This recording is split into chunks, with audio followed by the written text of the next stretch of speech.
All right, you're probably wondering why are you guys cooking? This isn't a cooking show. You guys are traveling, building, growing. So if you've been following along, you know that we are stranded here in Odessa due to the current goings on in the world. Unfortunately, that leaves us with not much to do except stay in the apartment and or go to the grocery store or the pharmacy without penalty. Everything else is off limits. We're not worth risking either getting fined and or unnecessary exposure to other people. So we've been in the house. I think we're like sitting on like 4 or 5 weeks we've been here in Odessa, right? So yeah, we're getting a little stir crazy, but since we aren't able to go out and there's not much for us to do around here except like do some exercises and try to do some Spanish lessons. We're listening to some books on tape, and then of course, as well as the majority of the world right now, watching some stuff on Netflix or something, one of the streaming platforms that are available to us. But anyway, before I rant on anymore, I just want to start this video here so you can see the beautiful view at least we have. So we have a patio and a beautiful view of the sea. Unfortunately, a little construction noise, but pretty much rather enjoyable other than that little bit of noise. So we got lucky there. But so yeah, we wanted to make a soup because we've been making a soup maybe like once a week at least. I would say this soup because there are actually markets within the gated community that we're staying in, and they have basic ingredients for this soup available to us without us having to venture too far off of our neighborhood here. And so we figured, since we're bored, we have nothing else to do, and if anyone cares to cook a soup or is just kind of interested in what we do to keep ourselves sane right now, now that we're not able to travel, this is it. This is what we're gonna do. We're gonna do this little video. So without further ado, I'm gonna hand it over to Rachel, so you guys don't have to see my ugly face through this whole video here. But yeah, sorry I didn't mean to rant for too much. I just wanted to give you guys an idea. This is why we're doing this. This isn't something we're generally going to do. We'll probably never do this in the future after this all clears up. But since, like I said, we need something to do, we're going to go ahead and do this. So we're going to go over here, and I'm going to have Rachel go over the ingredients, and then we'll go along with the steps and show you guys how we do it. Okay, so our soup recipe it's not really a recipe at all. There's no cups or measurements or anything like that. It's just everything that we think would be good thrown into one. Yeah, we just eyeball soup. Yeah, it's soup that you buy pre-made versus homemade soup. There's no comparison. And plus the soups that you buy, they're full of salt, full of preservatives. Most of them have sugar in it. And so we were tired of spending $5 for a can of soup that's organic and meets all our other dietary requirements, when we could just make it all from scratch and have a much more sustaining, much more tasty and satisfying meal. Plus you can't get any of those like Amy's or those good organic soups here in Ukraine anyways, or in Spain where we normally are. So we decided to start making our own soup. So this is what we put in it. We use a vegetable-based bouillon. Sugar free, hard to find. Yeah, very hard to find. Extremely. We went to, I don't know how many stores. Carrefour, for those of you guys overseas, Carrefour. Some Carrefours, the big Carrefour sell them. The express ones don't, but the big ones do. We use butter, and it's just a little bit, and it's just to start it off when we're sauteing our onions and garlic. You can, if you want it to be vegan, you can substitute that with vegetable oil or sunflower oil or whatever you want. But being that it's a saturated fat, it's just actually better for you than those mono and polyunsaturated fats. We use a white bean. You can use whatever bean you want, whatever's available. It doesn't matter. And this is just what we have going in at this time because that's what the market had. You feel free to put in whatever you want. Right, and other than the seasoning in the stock itself, like we really only salted, I don't know, maybe a little bit of pepper once in a while, huh? Yeah, some salt and pepper, but usually that's it. There's usually enough flavor with everything else.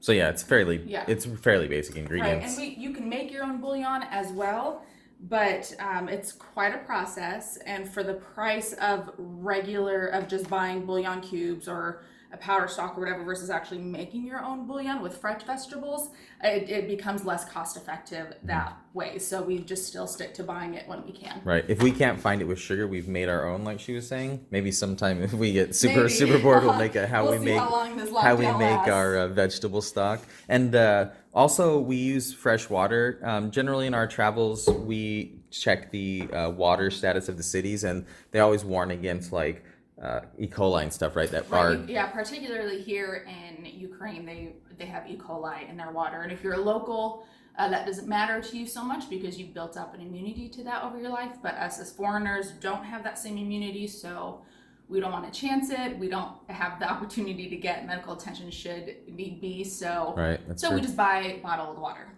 So yeah, we tend to use bottled water. So if you're in the city, and yeah, I would recommend bottled water if you're in a city like in the United States I would think a better flavor. Yeah, I would say so too. Even if it's safe to drink, it's probably you can still probably taste the chlorine, Right, for and sure. whatever else. And certainly from Arizona, the water's not terribly good from the taps, at least down in the valley where we live. So yeah, we're gonna prepare these vegetables in the manner that we would, and then we will add them and show you how we get our base stock going. And yeah, so let me get these cut up, and then we'll get back.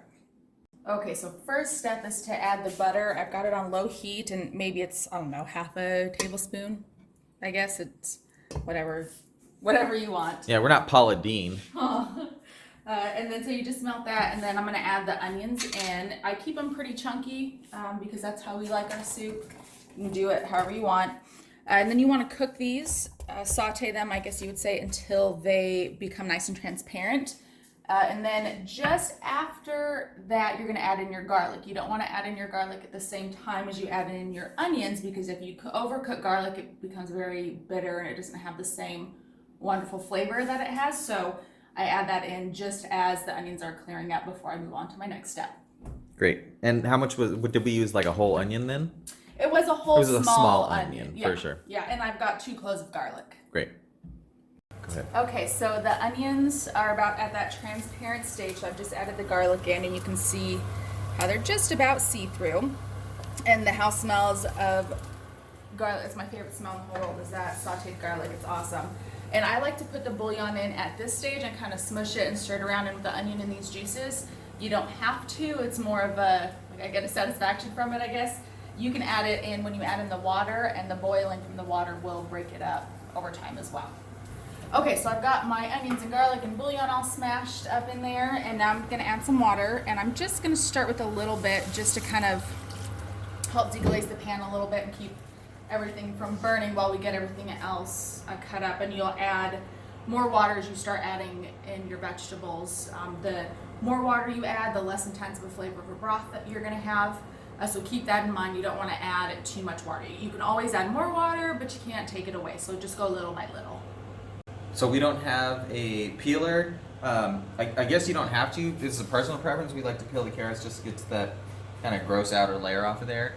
We don't have a peeler, as I was saying, so I just wanted to kind of demonstrate. This knife's kind of, I don't know, maybe... It's the worst knife ever. Right. But it might be just kind of almost perfect for this purpose. Right. So I just take the blade and kind of scrape that top layer off. Seems to work okay. Some carrots work better. It works better with some carrots than others because this one's a little thin, so it's a little bendy. But in general, it works pretty good. So yeah, there you go. Just a little shaving of the outer layer off there, and then I'll cut like the tip and the top off of there. All right, looks like we've got everything prepared. What are we doing next? So we've got everything cut. The size doesn't matter as long as you keep them all about the same size. The smaller you cut them, the faster your soup will cook. So we're gonna add in the hard ingredients, I guess I'll call them. And these, I guess we'll call the soft ingredients. And we have this type of squash, which is a Magda, I believe it's called, a Magda zucchini. Magda? Magda. Magda? M-A-G-D-A. I think that's right. That sounds good. But anyway, it's popular in the Middle East. And we have the beans here. They're already cooked, so they just need to be thrown in at the last minute to heat up. So we'll save those for the end. But now we've got the hard ingredients. I've got my water in here up to a boil. I'm gonna add a little bit more to start. And then in go the ingredients. These are the potatoes, the carrots, and the celery.